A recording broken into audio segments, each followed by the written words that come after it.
Anda kembali di CNN Indonesia Today. Roda kehidupan yang berputar, kadang kita berada di kondisi keuangan yang baik, kadang turun, kemudian membutuhkan perencanaan yang matang tentunya. Pondasi keuangan yang kuat ini dibutuhkan agar keuangan pribadi ataupun keluarga tidak terganggu saat ada kebutuhan darurat di luar kebiasaan.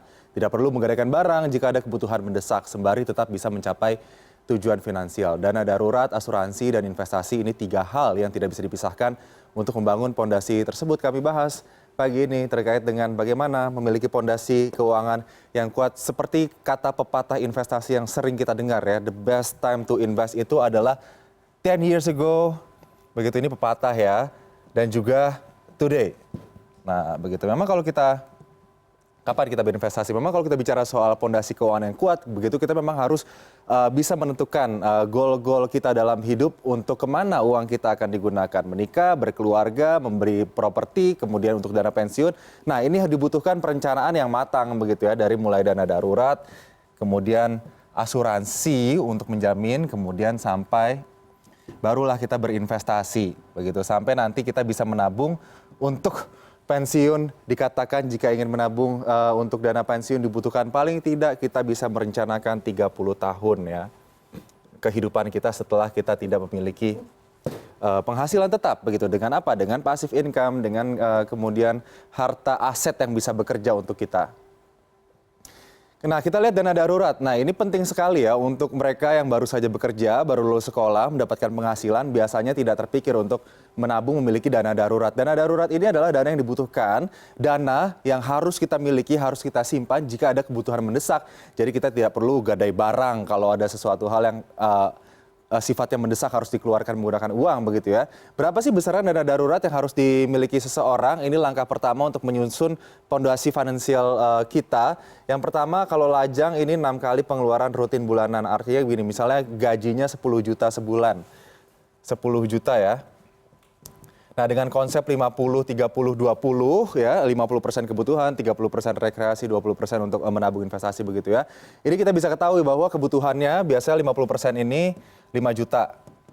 Nah, artinya dana darurat yang harus dimiliki seorang lajang yaitu 5 juta dikali 6 artinya 30 juta lah paling tidak harus memiliki dana darurat yang tersimpan begitu. Kemudian jika berkeluarga ini akan lebih besar lagi karena ada tanggungan, begitu ada tujuan finansial seperti pendidikan, kemudian juga kesehatan, mungkin juga rekreasi keluarga begitu ya.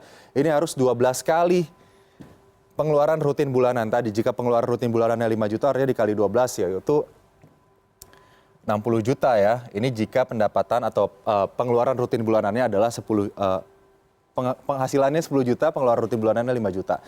Kita lihat selanjutnya bagaimana penempatan dana darurat ini. Penempatan dana darurat ini harus ditempatkan ke instrumen-instrumen investasi yang sifatnya ini low risk atau berisiko rendah begitu. Seperti misalnya deposito berjangka, emas, reksadana pasar uang, dan juga obligasi. Misalnya dengan imbal hasil 10%, Anda bisa dengan aman menyimpan uang Anda dan menghasilkan return lebih tinggi jika dibandingkan dengan hanya menaruh uang di tabungan bank saja begitu. Nah, dengan menempatkan dana darurat di instrumen investasi yang low risk ini, Anda juga bisa kemudian menyusun tujuan finansial Anda mau kemana, seperti misalnya membeli properti atau rumah, kemudian juga pendidikan anak atau menikah begitu. Jadi dana darurat Anda bisa tetap tersimpan, namun bisa tetap bekerja juga begitu.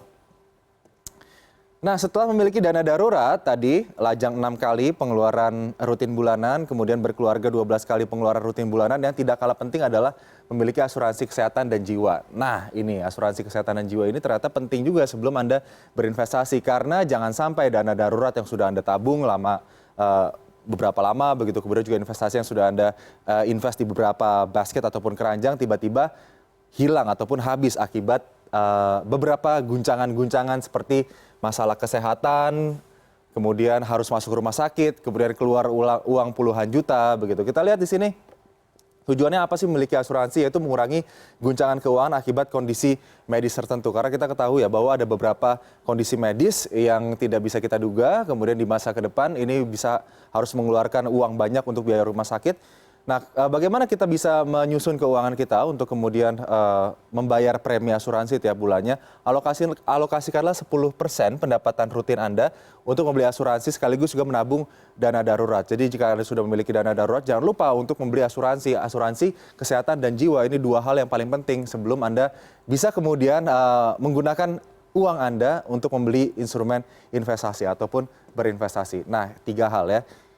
Nah, barulah saat Anda sudah mencapai dana darurat 50%, tadi jika Anda penghasilannya 10 juta, Anda sudah mendapatkan dana darurat 60 juta, artinya 30 juta dana darurat Anda sudah tercapai, barulah Anda memulai investasi. Lakukan saat dana darurat telah mencapai 50% ya, kemudian lakukan investasi untuk tujuan spesifik, dikatakan untuk apa Anda berinvestasi, untuk apa Anda menabung ya, apakah Anda ingin memiliki tujuan menikah misalnya, kemudian juga memiliki rumah, ataupun ada tujuan pendidikan.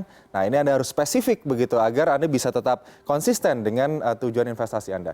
Dan sesuaikan pemilihan instrumen berdasarkan profil risiko. Profil risiko Anda bagaimana? Apakah Anda yang cenderung orang yang moderat, Anda konvensional, atau Anda yang cenderung trader yang aktif begitu? Ini harus Anda bisa cermati sehingga saat Anda mengetahui profil risiko Anda sendiri, ini Anda bisa lebih terhindar dari yang namanya risiko loss. Nah, begitu. Nah, jadi ini adalah tiga hal yang penting ya, dana darurat, asuransi, dan juga barulah Anda berinvestasi. Jangan Anda menggunakan investasi untuk menjadi jalan pintas begitu tanpa Anda sebelumnya memiliki dana darurat ataupun asuransi yang bisa sebetulnya mengcover kehidupan Anda dengan lebih baik, lebih teratur dengan baik begitu. Jadi tujuan finansial Anda bisa tercapai dengan sebelumnya memiliki dana darurat, kemudian memiliki asuransi, barulah kemudian Anda berinvestasi.